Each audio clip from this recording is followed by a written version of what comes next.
As we reach the end of Dune Part 2, important events happen in quick succession. Timothée Chalamet's portrayal of Paul Atreides in the film showcases a remarkable transformation as he ascends to become the new Emperor of the known universe. This is made possible through his leadership of the Fremen people, who view Paul and his mother Lady Jessica as integral figures in a prophetic tale that promises to bring about a utopian paradise on Arrakis. The Bene Gesserit sisterhood to which Jessica belongs discovers that Paul is the fabled Kwisatz Haderach, a male heir endowed with immense power to perceive the fabric of space and time. However, Paul's journey to get to this point is not without its sacrifices. While residing among the Fremen with Jessica, Paul finally meets Chani, someone who has been appearing in his visions. Their connection blossoms into love, and as Paul earns the respect of the Fremen, he assures Chani that his love for her will endure. Nevertheless, when Paul overthrows the Emperor, he makes a political alliance by pledging to marry the Emperor's daughter, Princess Irulan. This decision leaves Chani feeling angry and heartbroken, prompting her departure as she prepares to ride a sandworm away. Paul's rise to power does not come without opposition, as he acquires numerous adversaries along the way, and ultimately it's revealed that the other great houses refuse to accept his authority, leading Paul to initiate a holy war with the Fremen in the aim of achieving the prophesized paradise. Despite discovering his Harkonnen lineage after undergoing the Water of Life ritual, Paul manages to eliminate a lot of House Harkonnen. Additionally, Lady Jessica, who is pregnant with her daughter Elia Atreides, possesses the ability to communicate with her unborn child due to the powers bestowed upon her by the Water of Life. And in a vision of the future, Paul catches a glimpse of his unborn sister, portrayed by Anya Taylor-Joy in a cameo appearance, aligning with the timeline of Dune Messiah. So what does this mean for that mentioned Dune Messiah film? Well, in particular, at the start of Messiah, there's quite a big time jump. Set 12 years after the end of the first novel, it showcases an ascended Paul as the Padishah Emperor,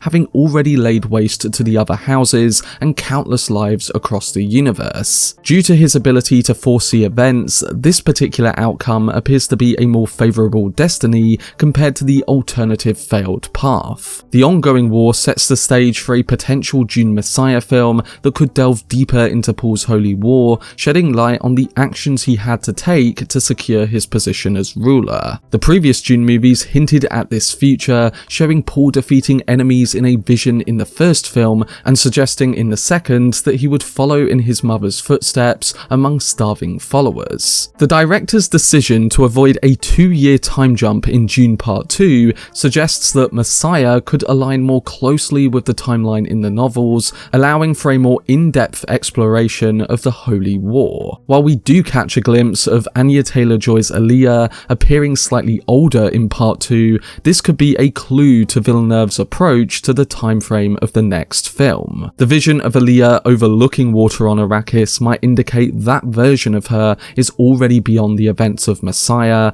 meaning that the director might also shorten the 12-year time jump at the beginning of the next story. It remains to be seen how Villeneuve will handle this, but I think it's likely that he will address aspects of the Holy War at the start of the next film, following its setup in the conclusion of Part 2.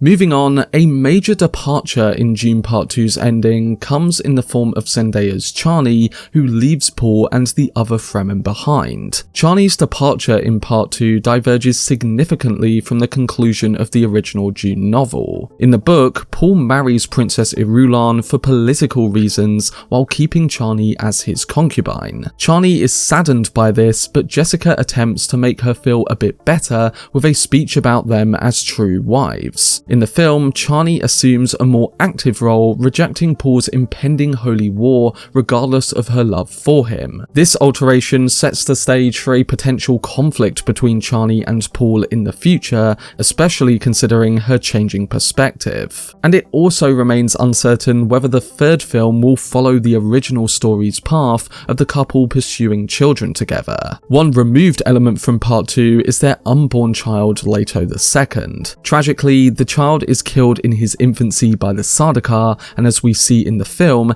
this is replaced by an attack on the north by the Harkonnens. This is one of the reasons why he ultimately embraced the path of the prophecy, despite initially refusing to journey south due to the fundamentalists. His belief in the Fremen's triumph required him to take on the responsibility, as failing to do so could have led to numerous Fremen casualties from Theyd's assaults and potentially drawn the Great Houses into conflict without Paul having foresight. But what's also possible is that this element of the story was removed in order to emphasize the significance of Paul and Chani's later children, Ghanima and the other Leto II, who make their debut in Messiah. Paul was aware that Chani would not easily agree with him taking control of the situation, but stated to his mother after taking the Water of Life that eventually she would comprehend and come to realize. I believe that in a sense, Chani represents Paul's optimism in attempting to prevent or at least lessen the impact of the Holy War. Throughout the book, Paul is constantly striving to avert that catastrophe no matter what,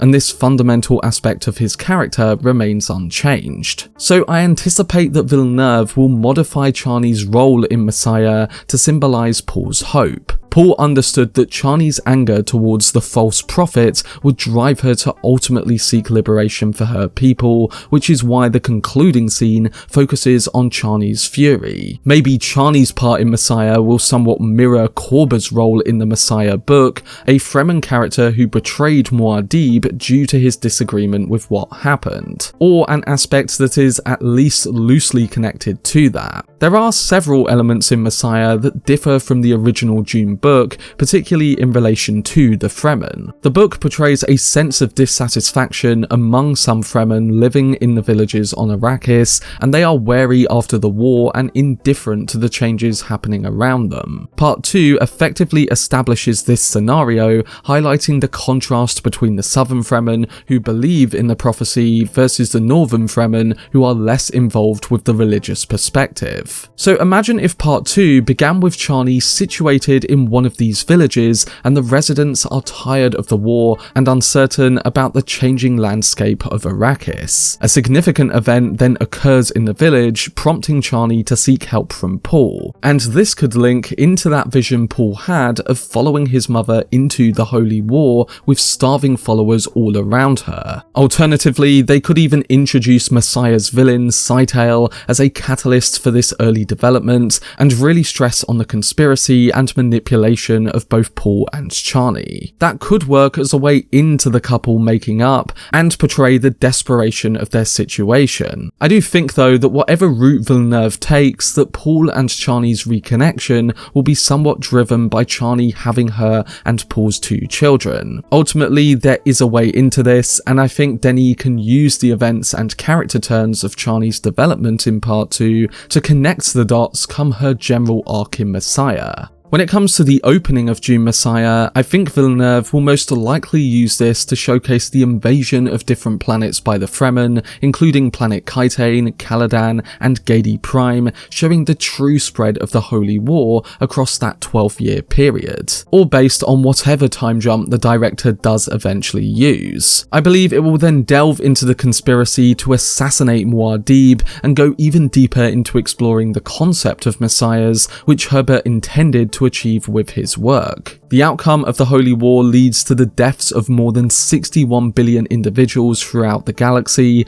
and in the aftermath, Paul must navigate the onslaught of his political adversaries, anticipating potential disaster at every turn. At the same time, he must manage the complex dynamics of his relationship with concubine Chani and Irulan, his political wife. Therefore, if Dune is where the Chosen One discovers his destiny, Messiah presents a grim reversal of its its haunting conclusion. The novel delves into more peculiar aspects of the technology and society in Herbert's envisioned future. Aaliyah is in a romantic relationship with a revived Duncan Idaho, and the Dune films did not fully delve into the Guild Navigators, individuals with precognitive abilities who facilitate faster-than-light travel. Genetic clones and mimetic memory also play a significant role, allowing deceased characters to return through spectral voices or duplicates. And additionally, there is a scene where Paul Atreides quantifies his kill count using Adolf Hitler as a benchmark. It's a tall order to balance out and make all of this work on the big screen, but with Denis Villeneuve borrowing elements from Messiah to smoothen that transition, I think it promises that we will at least get a solid conclusion. While it will be difficult to adapt Messiah and things will have to be changed again for that to work, I believe that there is a way in through the established themes and ending of part 2. And while some book readers might not like the changing of certain things like with Chani's ending, I think he's done so for the cinematic adaptation as a whole.